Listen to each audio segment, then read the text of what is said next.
Okay, alright. Welcome back to my YouTube channel. I'm Ma'am This Vlog. Nako, mainit, matindi. Sariwang balita itong ating tatalakayin mga kaibigan. Dating Pangulong Duterte, mayroon na pong warrant of arrest. Nako po, ay mukhang totoo. Itong isiniwalat, binunyag itong malapit sa kanya na abogado na si Attorney Harry Roque na ika nga po anytime ay aarestuhin itong dating Pangulong Duterte.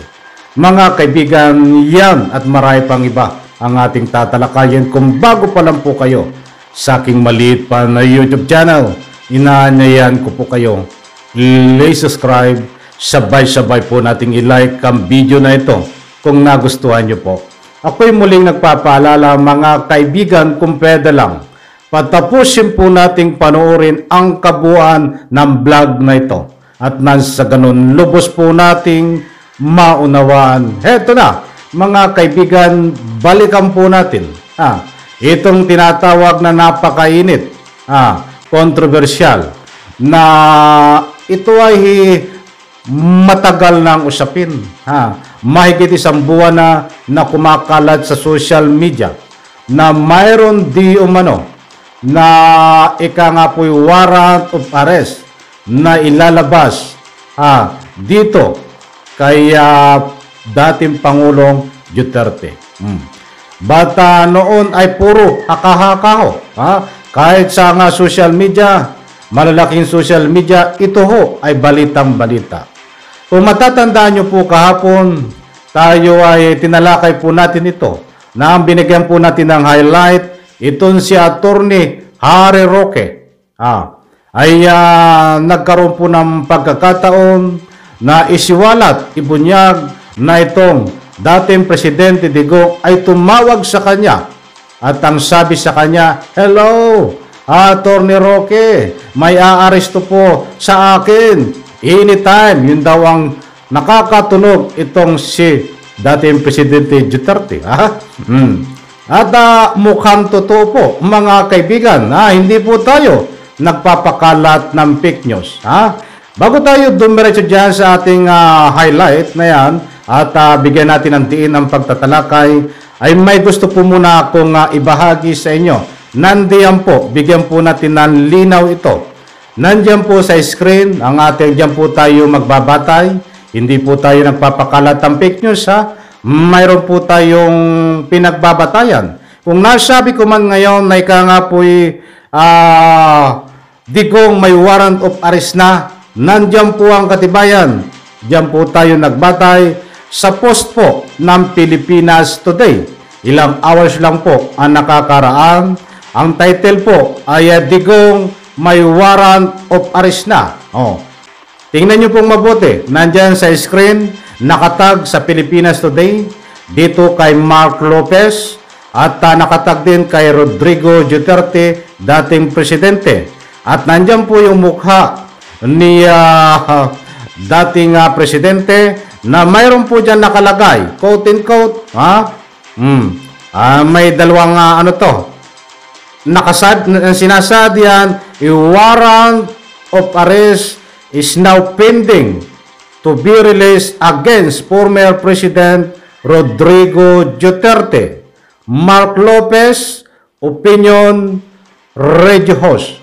Kilala niyo po ba itong si Mark Lopez? Ito po isang batikan din na ika nga po radio host. At sa kanyang page din po, para sa patas po at hindi ko kayo mabigyan na ika nga fake news, pwede nyo pong bisitahin itong page ni Mark Lopez. Ilang hours din po nakakaraan ay may post din po siya, a warrant of arrest is now pending to release against former President Rodrigo Duterte.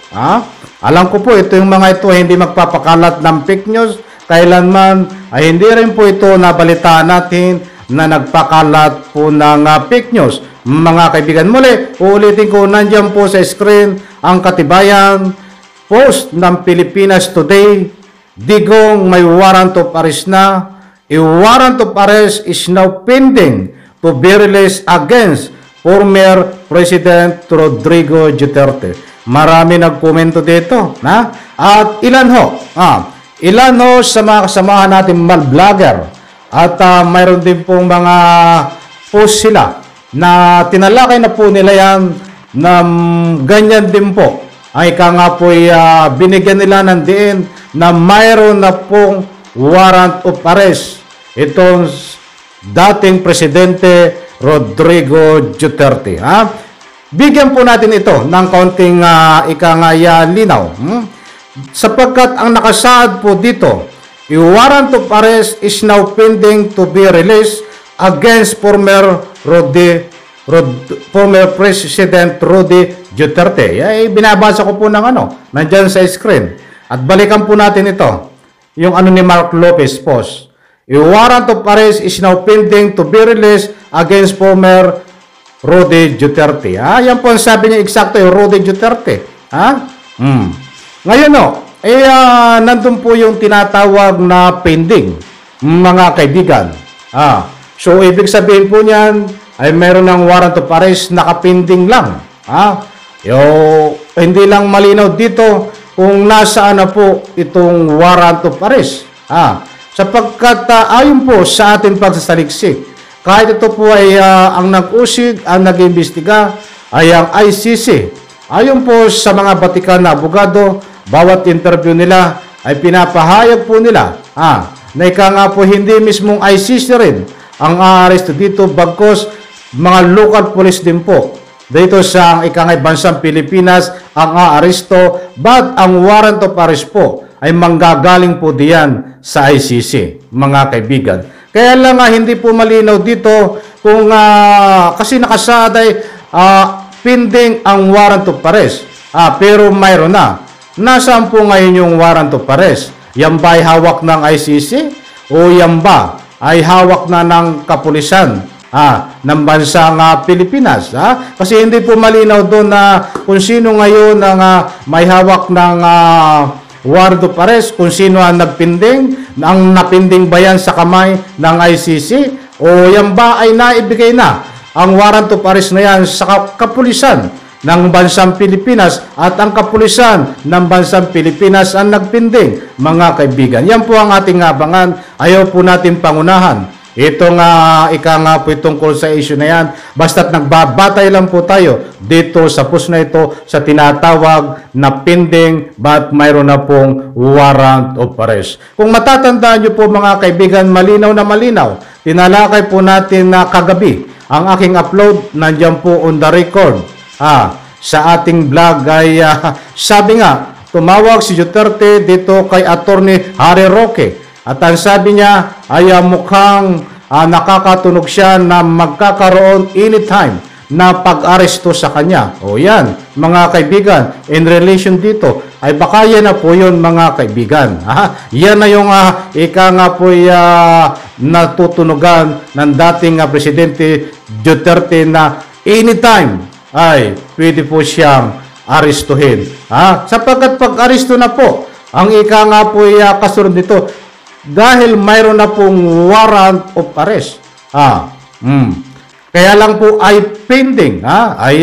Katulad ng nasabi ko po, ayaw ko pong pangunahan, hahanap po tayo diyan at alam po ito po ay tingnan natin maya-maya kung ito ay babalita sa malalaking stream media. Dahil hanggang ngayon po, binabantayan natin ay wala pa pong lumalabas na anumang balita tungkol dito sa malalaki na stream media.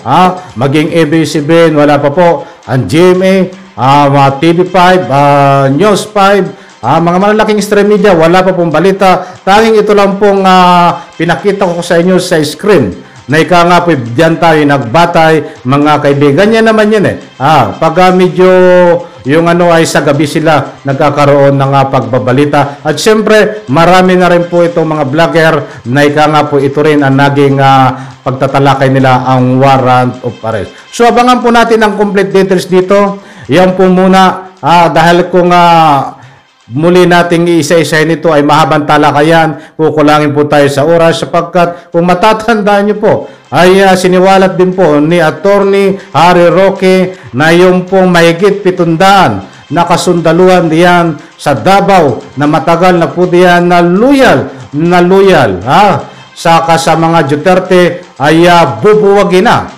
According nga po kay Atty. Harry Roque ay nakakuha siya ng tamang impormasyon ng AFP Chief of Staff natin ay lumipad papuntang Davao para itong mga kasundaluhan na mahigit 700 ay baklasin, ikangay buwagin at palitan ng iba. Kung matatandaan nyo po, yung mga 700 na mga sundalo na loyal sa mga Duterte, datapuat pumapasok po doon at di umano, ito daw po ay paghahanda dito sa pag-aresto kay dating Presidente Duterte. Yan po ang sabi ni si Harry Roque. Harry Roque po ay malapit sa pamilya Duterte at nagsilbi riyan po sa panunungkulan ng kasalukuyang presidente pa. Ito si Duterte, mga kaibigan. Yan po muna mga kaibigan ang ating pinaka-latest update tungkol dito sa po yung warrant of arrest na mayroon na. Ulitin ko eksakto para naman sa ganon, hindi ko kayo hindi kayo magkaroon ng haka-haka na ito po ay fake news. Malinaw po dito, nandyan sa screen, ulitin ko, Pilipinas Today, Digong may warrant of arrest na. Nakatag sa Pilipinas Today, Mark Lopez, a warrant of arrest is now pending to be released against former President Roddy Duterte, mga kaibigan. Pending po ang warrant of arrest. Katulad nga po ng nasabi ko, hindi ko alam kung saan na pending. Ito nga ba ay binigay na sa kapulisan dito sa bansang Pilipinas at pininding lang? Yan lahat pong yan, mga kaibigan, tingnan po natin kung ano ang kahinat na nito. Ang complete details po, dahil ayoko pong pangunahan itong mga kung ano ang nakapaloob dito tungkol dito sa lumabas na warrant of arrest di umano. Hindi po tayo nagpapakalat ng pictures. Kung nasabi ko mga po may warrant of arrest na, ito si dating Presidente Rodrigo Duterte, malinaw po diyan. Yan po tayo nagbatay sa post ng nakasaad po diyan sa screen. Maraming salamat po at pagpalain po tayo lahat. Sabay-sabay po nating ilike ang video na ito. Bye-bye, palakpakan.